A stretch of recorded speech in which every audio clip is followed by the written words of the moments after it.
Halo rekan Geo, kembali lagi dengan Om DR dan pada kesempatan kali ini kami akan Q&A terkait HACCP lebih dalam yang akan disampaikan oleh konsultan kami yaitu Bapak Edi Haryono.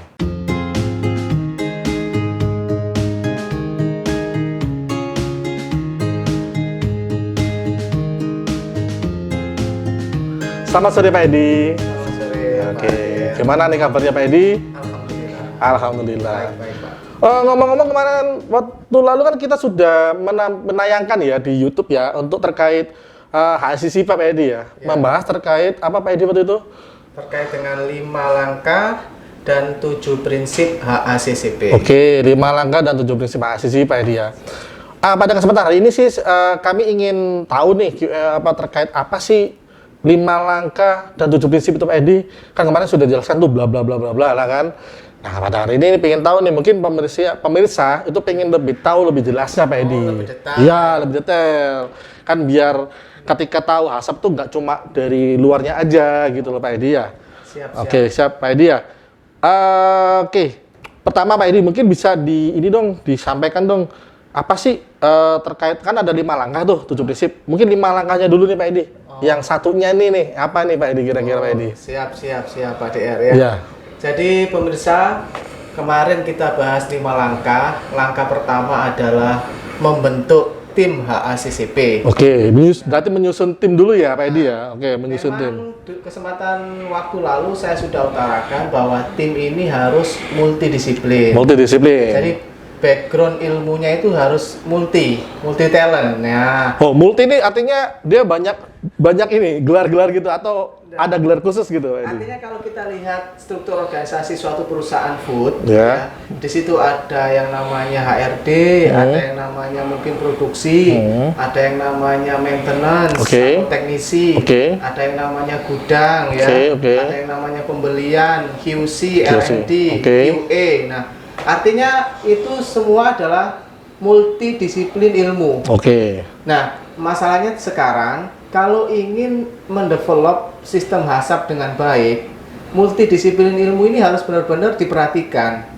Jangan sampai memang benar dia orang QC, tapi baru 1 tahun gabung. Oh, artinya ada pengalaman juga ya, Nah, artinya gitu ya. artinya Kompetensi ya. harus kita jaga. Siap. Satu, Oke. mungkin pendidikannya beliau. Ya. Mungkin dia food tech. Oke, oke. Mungkin dia ini seorang QC. Oke. Backgroundnya apa? Teknik industri, Oke. teknik pangan. Oke, Nah, yang oke. itu ada pengalaman di pabrik. Pabrik, ya, Nah, oke. itu sangat mendukung. Jadi Oke. background pendidikan itu juga sangat menentukan. Oke. Oke ya. Kemudian kedua adalah pelatihan. Pelatihan. Tentu saja kalau sudah gabung di tim keamanan pangan, pelatihannya juga harus memadai. Oh, berarti beliau minimal sudah tahu itu udah pernah mengikuti ya atau Ya. tahu ya gitu ya? Ya, beliaunya sudah pernah di awareness. Oh, di terkait awareness ya, dengan HACCP. HACCP itu seperti Oh, apa. siap. Ya. Siap. Nah, tentu saja harus ada skill. Oke. Nah, pengalaman juga penting, skill juga penting. Jadi ada 4. Oke. Jadi ya pendidikan, pelatihan, skill sama pengalaman. Oke. Pengalamannya mungkin 5 tahun. Jadi orang itu kalau sudah pengalaman, disuruh develop sistem HACCP itu hasilnya akan bagus. Oke. Ya, saya pengalaman itu tim sudah dari teknologi pangan ya, tapi baru gabung perusahaan, baru masuk mungkin setahun gitu ya. Nah, itu hasilnya kurang bagus. Oh, intinya gini ya, intinya untuk pembentukan tim ini perusahaan itu harus punya istilahnya kualifikasi ya, artinya ya. Kualifikasi ini nggak cuma dari pengalaman, tapi dari background dia, lulusannya itu apa. Tadi kan terus juga didukung dengan pengalaman ya Pak Edi ya, gitu ya. Karena pengalaman Oke. ini guru yang sangat berharga. Oke, Ya. artinya gini, kalau seandainya tim ini ada tim nih mengajukan, tapi pengalamannya cuma baru lulus fresh graduate gitu gimana? Tapi beliau ini udah pernah ikut training, itu gimana Pak Edi kira-kira Pak Edi? Sulit karena pengalaman kalau hanya teori yang dikuasai ataupun dia hanya training singkat gitu ya, mungkin 1-2 hari, itu kalau disuruh masuk lebih jauh membahas tentang HACCP di perusahaan, itu dia akan kekurangan bahan. Artinya dia Referensinya kurang, referensi. artinya kalau kita terjun ke dunia hasap, itu kalau kita nggak tahu dapur pabrik, itu juga akan kesulitan. Mungkin riwayat-riwayat pernah ditemukan bahaya ini, dia nggak tahu. Oh, prosesnya itu yang lebih optimal itu seperti ini, suhunya sekian. Nah, itu dia belum paham. Jadi harus tahu dulu seluk-beluknya perusahaan dan itu dijadikan tim. Jadi nanti timnya multidisiplin, kemudian pengalamannya juga bagus, ditunjang oleh skill pelatihan sama pendidikannya juga bagus. Siap. Jadi itu ya rekan Gio. Jadi sudah sedikit jelas ya terkait pemilihan penyusunan tim HACCP ini. Artinya perusahaan pun sudah bisa memilah-milah Pak Edi ya, memilah dan memberikan kualifikasi apa sih yang terbaik timnya untuk menjadi tim HACCP ini Pak Edi ya. Ke tahap 2 Pak Edi, nah, yaitu terkait mendeskripsikan produk. Nah, itu seperti apa Pak Edi mungkin terkait mendeskripsikan produk itu Pak Edi? Ya, sip. Jadi mendeskripsikan produk ini sebagai langkah awal sebelum kita melakukan analisa bahaya. Kalau kita tidak tahu produk kita yang akan kita produksi itu seperti apa gambarannya, kita juga akan kewalahan nanti untuk menentukan analisa bahaya. Jadi kita harus tahu nama produknya itu seperti apa. Misalnya apa? Cookies. Misalnya. Contoh gini nih. Saya punya contoh nih. Kan deskripsi produk ini kalau nggak ada bahannya kan nggak enak ya, rekan Gio ya. Ini kita ada sih contoh. Nah ini rekan Gio, ini permen nih. Nah, contoh nih mau bikin permen ini nih standar hasap. Deskripsi produknya kayak gimana sih kira-kira? Jadi deskripsikan produk sejauh mana? Sejauh nanti akan melakukan analisis bahaya. Produknya seperti apa? Nama produknya ya. Harus ada nama produknya ya, tahu ya. Jenisnya kan, kalau ini kan permen jahe. Nah seperti itu ya. Kemudian dia komposisinya apa saja. Nah, misalnya di sini terbuat dari misalnya ada jahenya, ada gula. Kemudian ada tepung, kan gitu ya. Nah, itu semua komposisinya dideskripsikan. Dan kita tidak hanya mendeskripsikan cuma namanya apa, tapi harus tahu seluk-beluknya tepung itu kualitasnya seperti apa. Detail ya. Jahenya nanti dari petani, kemudian sudah dilakukan proses pencucian atau belum. Jadi kita harus deskripsikan juga. Jadi deskripsikan sejauh mana untuk analisa bahaya. Kita tahu deskripsi itu nanti dia ada yang namanya karakteristik keamanan pangan. Karakteristik produk ya, produk ya itu ya. Di sini permen jahe ada kemungkinan bahaya fisik, kimia, biologi. Kita karakteristik tersebut kita deskripsikan. Harus tahu parameternya. Ikut acuan mana? Misalnya ikut BPOM. Menurut BPOM karakteristiknya adalah dia misalnya mikrobiologinya tidak boleh lebih dari sekian. Kemudian kimianya sekian, batasannya sekian. Nah, itu harus jelas. Dan juga deskripsikan produk Anda sejauh Anda akan menjual produk ini. Misalnya kita akan mengekspor, nah ke Amerika misalnya. Deskripsikan juga mungkin di situ ada karakteristik keamanan pangan menurut Amerika. Ada yang namanya BPOM-nya Amerika. FDA ya, kita katakan FDA ya. Ada persyaratan-persyaratan yang lebih spesifik, yang lebih detail, yang mungkin lebih ketat daripada lokal. Kita deskripsikan. Ada ya, berarti ya, Jadi deskripsikan itu nanti meliputi komposisi sudah ya, karakteristik keamanan pangan. Kemudian lokasi penyimpanannya nanti. Kondisi penyimpanan ya. Kondisi penyimpanan seperti apa? Apakah harus di suhu ruang dan sebagainya? Harus ada suhunya berapa derajat gitu ya. Boleh lebih dari sekian. Kita harus atur kan nanti proses di gudang nanti suhunya berapa. Nah, itu nanti deskripsikan. Terus transportasinya nanti seperti apa? Itu berarti masuk ke metode distribusi berarti transportasi ya. Jangan sampai nanti diterima oleh si klien kondisinya rusak. Pas ini sampai di klien lembek-lembek semua nggak bisa dimakan ya. Seperti itu. Terus ada juga umur simpannya berapa lama harus juga dideskripsikan, dan lebih penting adalah syarat pelabelannya. Karena di sini ada kemasan yang kontak food. Jadi harus dipastikan kemasannya ini aman untuk kontak food. Berarti plastiknya ini harus plastik food grade juga ya itu ya. Harus dibuktikan. Oh, buktikan juga ya. Integrasi tes, jangan sampai setelah dikemas ternyata dikonsumsi orang, ternyata kimianya ikut dari kemasan ke produk. Wah, berarti bahaya juga berarti ya. Nah, terus label, jangan lupa. Label ini harus ada aturannya. Ikut acuan mana ini? Nah, karena kita punya peraturan label kemasan pangan, harus diikutin. Kalau kita ekspor, mereka juga punya. Jangan sampai ya sering terjadi ya, sudah dibuat ngikutin misalnya dalam negeri Indonesia, begitu diekspor nggak sama. Balik lagi. Recall. Karena persyaratannya beda. Nah, jadi hati-hati. Jadi harus dipastikan pelabelannya juga ngikutin acuan negara produksi dan negara di mana produk itu akan dijual. Kalau sesama Indonesia sih aman ikut BPOM ya, Pak Edi ya. Jadi deskripsi produk itu kadang-kadang teman-teman juga bingung apa ya yang mau kita deskripsikan. Iya, betul. Cluenya adalah sejauh mana kita akan menganalisis bahaya deskripsikan. Berarti kita harus punya parameter deskripsi ya? Parameter deskripsi ya? Nah, benar. Parameternya nanti harusnya ditentukan ya. Oke. Produknya apa, parameternya apa gitu ya? Proses pembuatannya permen ini seperti apa? Tahap awal sampai tahap akhir. Nah, itu kita deskripsikan. Gimana rekan Gio? Itulah penjelasan terkait lumayan panjang. Ini kalau dijelaskan banyak sekali. Lanjut, ini ke tahap ketiga yaitu penentuan penggunaan produk. Setelah Indonesia, jadi setelah dideskripsikan nih tahap 3 harus seperti apa produknya ini kira-kira Pak Edi? Ya benar. Jadi setelah kita deskripsikan produknya dengan baik, kita harus tahu rencana penggunaan. Mau diapain? Intended use.